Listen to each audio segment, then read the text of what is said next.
Estados Unidos, 24 de febrero de 2026. Hoy trataremos procedimientos de emergencia en aviones comerciales, la mayor acción desreguladora de la historia en materia de emisiones, la prevención de accidentes químicos y el curioso valor económico que se le asigna a una ballena. Y con esto empezamos el debate. Bueno, el objetivo principal de este análisis a fondo es, a ver cómo lo digo, explorar un entramado que es totalmente invisible a simple vista, pero que resulta absolutamente fundamental para la vida diaria de cualquiera. Ujú, totalmente. Se trata, digamos, de entender cómo las intrincadas reglas, los protocolos de actuación que son hiperespecíficos y las valoraciones económicas que operan constantemente en la sombra mantienen en funcionamiento la inmensa maquinaria de la sociedad moderna. Es básicamente un viaje hacia las instrucciones precisas que evitan que el caos se apodere de nuestro día a día. Eso es, totalmente de acuerdo.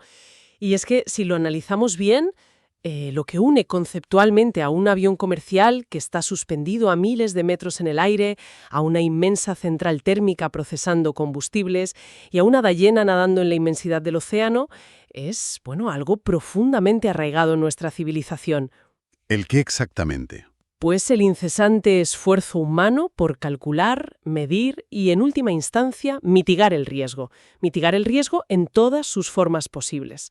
Todo este ecosistema de normas se reduce a un intento colosal de controlar lo impredecible mediante la ingeniería, el derecho y la economía. Bueno, vamos a desgranar esto empezando por el cielo, porque la verdad hay situaciones que parecen sacadas de una película de ciencia ficción. Resulta asombroso pensar en la cantidad de eventualidades extremas que ya están previstas. Imaginemos un escenario muy específico a bordo de un avión comercial Boeing. Todo va bien y de repente a miles de metros de altura salta un disyuntor concreto.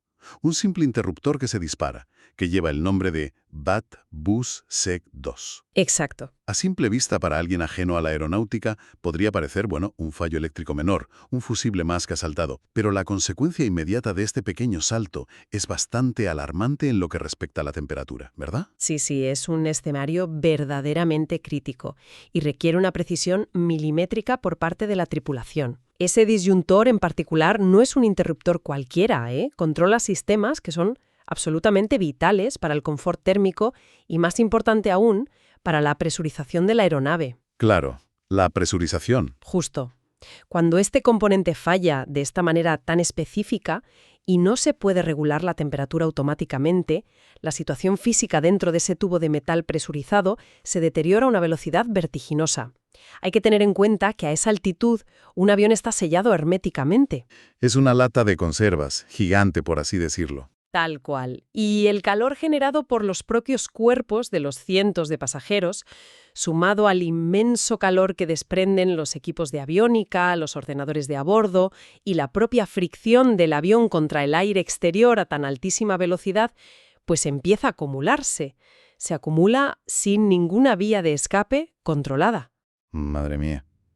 O sea que el ambiente empieza a calentarse drásticamente hasta volverse un espacio excesivamente caluroso en cuestión de minutos. Y ahí es donde el protocolo oculto del que hablábamos entra en acción, con una secuencia de pasos muy críticos. Se sabe que la tripulación tiene que planear aterrizar en el aeropuerto adecuado más cercano de inmediato, pero los pasos intermedios son fascinantes. Tienen que iniciar un descenso rápido a 10.000 pies o a la altitud más baja que se asegura. Pero luego, fíjate en este detalle que parece casi contraintuitivo. Tienen que esperar exactamente 2 minutos de reloj antes de intentar reiniciar ese disyuntor, el BAT-BUS-SEC-2.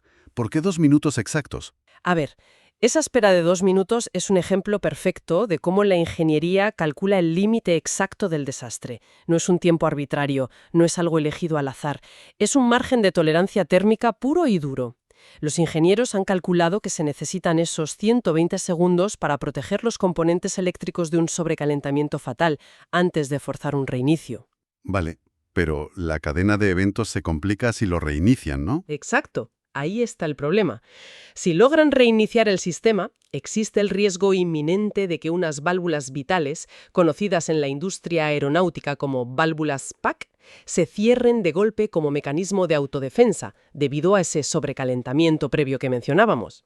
¿Y qué hacen exactamente esas válvulas? Para entenderlo fácilmente, las válvulas PAC son como los pulmones del avión. Son las que cogen el aire del exterior, lo acondicionan y lo inyectan en la cabina. Si ambas válvulas se cierran, el suministro de aire nuevo cesa por completo. Y entonces la altitud de la cabina, es decir, la presión interior que mantiene a todo el mundo respirando con normalidad, empieza a subir peligrosamente. Es una cascada de problemas derivada de un solo interruptor. Y la parte verdaderamente brillante del protocolo ocurre si el sistema automático falla por completo y las válvulas no responden. Hay una instrucción imperativa para los pilotos que, desde fuera, desafía la intuición. Sí, es alucinante. Porque si un coche tiene un problema grave, el instinto lógico de cualquiera es frenar, ir más despacio, pero aquí la instrucción dicta mantener una velocidad mínima de 290 nudos, o sea, volar rápido. ¿Cómo se explica esto desde el punto de vista técnico? Esto plantea una pregunta importante sobre cómo funcionan las contingencias manuales y físicas cuando los ordenadores fallan. Efectivamente, la instrucción es mantener lo que se conoce como 290 kias. Es la velocidad aerodinámica indicada. Si el avión vuela más lento de esos 290 nudos, las temperaturas en el interior pueden aumentar rápidamente hasta niveles insoportables. Se convierte en un horno a 10.000 pies de altura. Literalmente. Pero al mantener esos 290 nudos, entra en juego la pura física de fluidos. La propia fuerza y presión del aire exterior chocando contra la aeronave a esa velocidad específica crea un diferencial de presión. Y este diferencial permite que el aire caliente acumulado en la cabina sea extraído o ventilado de forma natural a través de una compuerta en la parte trasera del avión. La famosa válvula de salida. Exacto, la outflow valve. Y el aire sale por ahí siempre y cuando se mantenga abierta manualmente. Es decir, es la propia velocidad del avión la que actúa como un sistema de refrigeración de emergencia gigante. Es una barbaridad. O sea, la propia velocidad salva la situación sin necesidad de aire acondicionado mecánico. Toda una coreografía de ingeniería perfecta diseñada para un suceso que, con suerte, la inmensa mayoría de la gente jamás llegará a experimentar. Así es. Pero bueno, vamos a pasar de este margen de error cero en las alturas a la enorme flexibilidad legal que ocurre en la superficie. Vamos a cambiar la ingeniería aeronáutica por la política medioambiental estadounidense, porque aquí hay un cambio de rumbo drástico que afecta a toda la sociedad. Un tema complejo. Nos adentramos en una normativa técnica conocida como el Título 40 CFR Parte 63. Esto marca la derogación final de una norma establecida en 2024. Se trata de los estándares de emisiones de contaminantes peligrosos, una normativa inmensa que afecta directamente a las gigantescas unidades generadoras de vapor eléctricas alimentadas por carbón y petróleo. Sí. Y la magnitud de este movimiento es tal que ha sido catalogada como la mayor acción desreguladora de la historia de los Estados Unidos. Si conectamos esto con el panorama general de la jurisprudencia y la macroeconomía, observamos algo fundamental. Y es que las agencias gubernamentales no establecen reglas inmutables grabadas en piedra.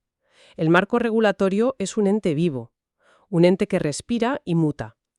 Para entender la mecánica legal exacta de esta derogación, sin precedentes, es crucial observar la doctrina que se estableció en un caso judicial famosísimo. ¿Cuál es ese caso? Es Michigan contra la Agencia de Protección Ambiental, la EPA. En ese fallo histórico, el Tribunal Supremo determinó que no es razonable ni apropiado que una agencia imponga regulaciones masivas sin considerar exhaustivamente y de antemano los costes económicos que éstas conllevan. Claro, es el debate eterno, ¿no? Entre el coste económico de la tecnología y el beneficio social. ¿Cómo se justifica legalmente retirar una norma que limitaba emisiones peligrosas de este tipo? Pues se debate abiertamente la obligación legal de equilibrar la balanza. Por un lado están los enormes costes económicos. A menudo hablamos de miles de millones de dólares, lo que supone para la industria energética implementar tecnología de última generación para la reducción de emisiones en plantas de carbón antiguas. Es una inversión colosal, evidentemente. Enorme. Y por otro lado, claro, están los beneficios tangibles y calculados de esa regulación para la salud pública. El concepto subyacente que fundamenta esta derogación histórica se basa en una directriz muy específica, la Orden Ejecutiva 14192. Que lleva por título Desatando la prosperidad a través de la desregulación. Un título que deja bastante claras las intenciones puramente económicas de la medida. Absolutamente. La justificación central que se expone es la necesidad de proporcionar un alivio regulatorio sustancial. El objetivo declarado tal cual es promover y abaratar la producción de energía a nivel nacional. Este mecanismo expone muy bien cómo las normativas no son dogmas intocables. Son adaptables. Son herramientas legales que pivotan, se reescriben y se adaptan según cambian las circunstancias globales y, sobre todo, las prioridades económicas del Estado en un momento dado. El enfoque normativo ahora mismo prioriza el alivio de la inmensa carga financiera sobre el sector energético tradicional. Entiendo. El argumento técnico sería entonces que los costes previos de cumplimiento exigidos por esos estándares de emisiones eran desproporcionados respecto a los beneficios que se habían calculado originalmente. Esa es exactamente la postura. Es, en su forma más pura, el ejercicio de equilibrar la balanza entre la viabilidad económica e industrial y el control medioambiental, ajustando los pesos según el mandato legal y económico del momento. Es fascinante ver cómo una firma en un despacho cambia por completo las reglas del juego para industrias enteras de un día para otro. Y hablando de balanzas, costes y regulaciones industriales, vamos a dar un giro hacia el tercer tema. Porque si en el sector energético acabamos de ver una flexibilidad inmensa, en el sector químico el enfoque cambia de la desregulación a la anticipación extrema. Un contraste muy interesante. Aquí es donde se pone realmente interesante, porque entramos de lleno en el terreno de la evaluación de riesgos frente a desastres químicos. Existe una propuesta normativa muy exhaustiva sobre los programas de gestión de riesgos, conocidos por sus siglas RMP. El objetivo es prevenir accidentes en comunidades que conviven pared con instalaciones químicas complejas, todo bajo una iniciativa llamada Comunidades Más Seguras mediante la Prevención de Accidentes Químicos. Es un contraste verdaderamente fascinante, como decíamos, y muy revelador sobre cómo la sociedad gestiona diferentes tipos de riesgos. Mientras que en el sector de la energía eléctrica observamos esa desregulación basada en el puro análisis de costes, en el sector químico vemos un escrutinio preventivo muchísimo más intenso y estricto. Sí, he visto que los detalles del protocolo para estas plantas procesadoras son sumamente rigurosos. Así es. La filosofía reguladora ha cambiado por completo. Ya no se permite simplemente tener un buen plan de reacción con ambulancias y mangueras listas ante un derrame tóxico o una explosión. Claro, ya no vale solo con apagar el incendio. Exacto. Las nuevas exigencias dictan que las plantas químicas deben prepararse de forma exhaustiva para peligros externos, peligros como desastres naturales, huracanes, terremotos y para cortes de energía masivos, los llamados power loss. La idea central es clarísima. No basta con reaccionar rápido al desastre, es absolutamente obligatorio anticiparse al caos. O sea, si hay una tormenta severa que deja sin luz a toda una región entera durante días, la fábrica tiene que haber diseñado desde el minuto 1 un sistema que garantice que esa pérdida de energía no se convierta en una nube de gas tóxico sobre el pueblo de al lado. Esa es la clave. Y aquí entra un concepto técnico del que me encantaría que habláramos, porque me parece de una lógica aplastante pero dificilísimo de aplicar en la vida real. Es el análisis STAA, las siglas en inglés para Technologies and Alternatives Safer. ¿En qué consiste exactamente esto frente a la seguridad industrial tradicional? El análisis STAA es, sin duda, el núcleo de esta evolución moderna en la seguridad industrial. Históricamente, la seguridad en una planta química consistía en añadir capas de protección a un proceso que ya era peligroso de por sí. Se instalaban detectores de fugas ultrasensibles, se ponían válvulas de alivio de presión gigantescas y alarmas acústicas por todas partes. Es decir, elementos añadidos simplemente para intentar contener al monstruo una vez que se despertaba. Justo. Pero el concepto de tecnologías y alternativas más seguras, el famoso STAA, impone lo que se llama el diseño inherentemente seguro. Cambiar el paradigma por completo, entonces. Sustituir el peligro desde la raíz en lugar de simplemente ponerle un parche o un muro de contención alrededor. Exactamente. Para usar una analogía muy sencilla, en lugar de fabricar un coche peligrosamente rápido e intentar hacerlo seguro poniéndole 10 cinturones de seguridad y 50 airbags, el STAA te dice que diseñes un motor que físicamente no pueda superar la velocidad límite. Qué buen ejemplo. Llevado a la química, la directriz busca que se cambie el proceso químico en sí mismo, o las presiones operativas, todo para que una fuga catastrófica sea, por las puras leyes de la física, imposible. Por ejemplo, si un proceso industrial utiliza un gas altamente tóxico y presurizado que podría escapar violentamente, el análisis STAA exige evaluar si se puede sustituir por un líquido químico estable a temperatura y presión ambiente. Y si se logra, se elimina el peligro mortal de raíz. No hace falta la alarma porque el gas a presión ya no existe. Eso es. Y además de esta reingeniería espectacular, el protocolo subraya una obligación legal absoluta: la notificación previa y detallada a las comunidades locales y a los equipos de emergencia, integrando plenamente a la población civil en la ecuación de seguridad. Es de locos pensar en el nivel de detalle y de inmensa inversión que requiere rediseñar una fábrica entera solo por si acaso ocurre un huracán y se va la luz. Es una forma de pensar tremendamente avanzada a nivel social. Pero, bueno, para nuestro último tema, vamos a llevar este análisis a fondo desde la pesada industria química en tierra firme hasta las inmensas profundidades del Golfo de América. ¿Un cambio de escenario total? Total. Cambiamos las chimeneas, las válvulas y los reactores por el vasto océano y las criaturas que lo habitan. Nos adentramos en las regulaciones de la Administración Nacional Oceánica y Atmosférica, la conocida NNFS, respecto al impacto profundo que tiene el sonido submarino artificial en los mamíferos marinos, específicamente el sonido generado por las exploraciones geofísicas y sísmicas de la industria energética. Este es un tema donde la biología y la física chocan violentamente. El sonido bajo el agua es un factor absolutamente crítico. Hay que pensar que para los mamíferos marinos, inmersos en un medio donde la luz apenas penetra unos metros, la audición no es solo un sentido más, es su visión, es su forma de navegar el globo, de localizar presas a kilómetros de distancia y de comunicarse con su manada. Todo depende del sonido. Todo. La agencia gubernamental ha tenido que clasificar meticulosamente a estas criaturas según sus rangos de audición, para entender el verdadero daño. Por un lado, tenemos a los cetáceos de baja frecuencia, como las inmensas ballenas barbadas. Estos animales pueden captar y emitir sonidos desde los 7 hercios. Son frecuencias bajísimas, capaces de viajar cientos y cientos de kilómetros a través de las cuencas oceánicas. Y en el otro extremo del espectro auditivo marino, me imagino que hay animales que sufren con sonidos mucho más agudos, ¿no? Así es.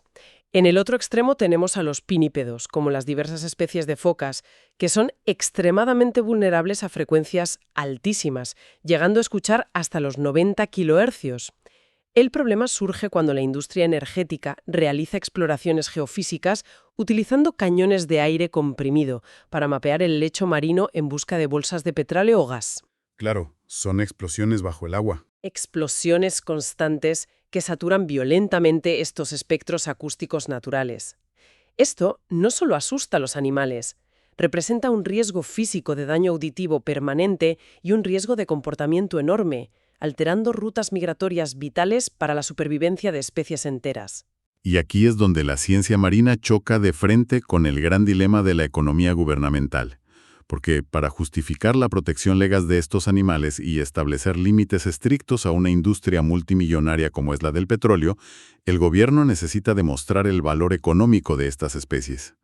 Y la gran pregunta que surge en la mente de cualquiera es, ¿cómo narices se le pone un precio exacto, en dólares, a una ballena que nada libremente por el océano? Lo fascinante aquí es la herramienta económica de vanguardia que utiliza la burocracia para resolver este dilema ético y legal.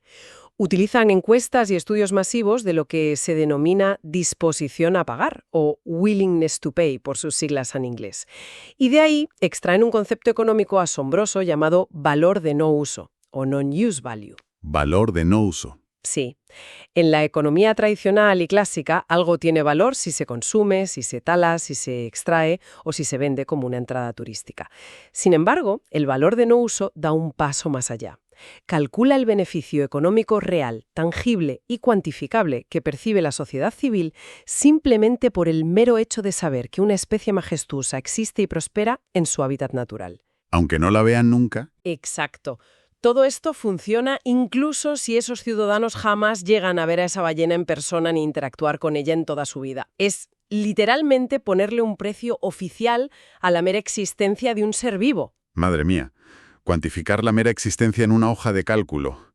Hay cifras exactas resultantes de estos estudios y son verdaderamente alucinantes por lo precisas que son. Los estudios de los economistas desgranaron estos valores en la famosa tabla 15 y revelan que la sociedad estadounidense está dispuesta a pagar una media de entre 221 y 409 dólares por hogar de forma específica para recuperar la población de la ballena beluga de Cook Inlet. Es un precio tremendamente concreto por un animal muy específico. Es una precisión asombrosa, la verdad. Por otro lado, valoraron un programa nacional de protección del león marino de Steller en unos $61 exactos por persona en todo el país. Y si hablamos de las icónicas ballenas jorobadas, la cifra estimada a través de estas métricas se sitúa en $39,62 al año, por individuo. Entonces, al ver que una beluga vale entre $221 y $409 para una familia, ¿qué significa todo esto a nivel profundo? ¿Qué nos dicen estos céntimos y dólares sobre cómo funciona nuestra civilización hoy en día? Significa algo muy profundo sobre nuestra estructura legal actual. Para lograr proteger verdaderamente el orden natural, la biodiversidad y la belleza del planeta dentro de un paradigma estricta y funcionalmente capitalista, la burocracia ha tenido que dar un salto conceptual inmenso. Han tenido de inventar un método algorítmico y económico para ponerle una etiqueta de precio al asombro, a la ética ecológica y a la conservación pura. Convertir la ética en moneda. Exactamente. El sistema funciona de tal manera que si la ballena no tiene un valor tangible en dólares, en un documento gubernamental, a efectos legales frente a una actividad industrial lucrativa en un tribunal, su valor sería lamentablemente cero y perdería cualquier protección. Así que este valor de no uso es el escudo financiero artificial que el sistema moderno ha tenido que crear para defender lo intangible frente a los intereses puramente comerciales. Es un viaje analítico realmente asombroso el que hemos hecho hoy. Hemos pasado de la tensión extrema de calcular los minutos exactos para mantener 290 nudos de velocidad y salvar a cientos de personas de asfixiarse en la cabina de un avión comercial. Hemos atravesado los titánicos pulsos legales en los tribunales sobre el coste de las emisiones de carbón y los históricos movimientos que flexibilizan industrias enteras. Hemos visto cómo una fábrica de productos químicos debe rediseñar su propia esencia técnica desde cero para evitar tragedias frente a la furia de la naturaleza. Y finalmente, hemos llegado al vasto océano donde economistas y biólogos logran calcular hasta el último centavo el valor de la existencia de una beluga para protegerla de los cañones sísmicos. Al final del día, ya sea a 10.000 metros en el aire o en las profundidades del mar, todo forma parte del mismo ecosistema regulatorio oculto. Todo este inmenso esfuerzo de control invita a una reflexión profunda que merece la pena dejar resonando en el aire. Hemos comprobado hoy que cada riesgo, por minúsculo o invisible que parezca en la rutina diaria, ya sea un pequeño disyuntor térmico fallando en un avión de pasajeros, el diseño interno de unas tuberías en una fábrica cercana o la mera supervivencia de un cetáceo nadando a miles de kilómetros de distancia, posee un protocolo meticulosamente redactado y un precio exacto ya calculado en algún lejano despacho. Ante esta abrumadora realidad de hipercuantificación y control absoluto, cabe preguntarse inevitablemente, ¿qué otras ecuaciones matemáticas ocultas, qué otras complejas tablas de riesgo y normativas completamente invisibles están gobernando silenciosamente el valor de la existencia diaria y delineando las decisiones de la vida moderna sin que absolutamente nadie en la calle se dé cuenta de que existen?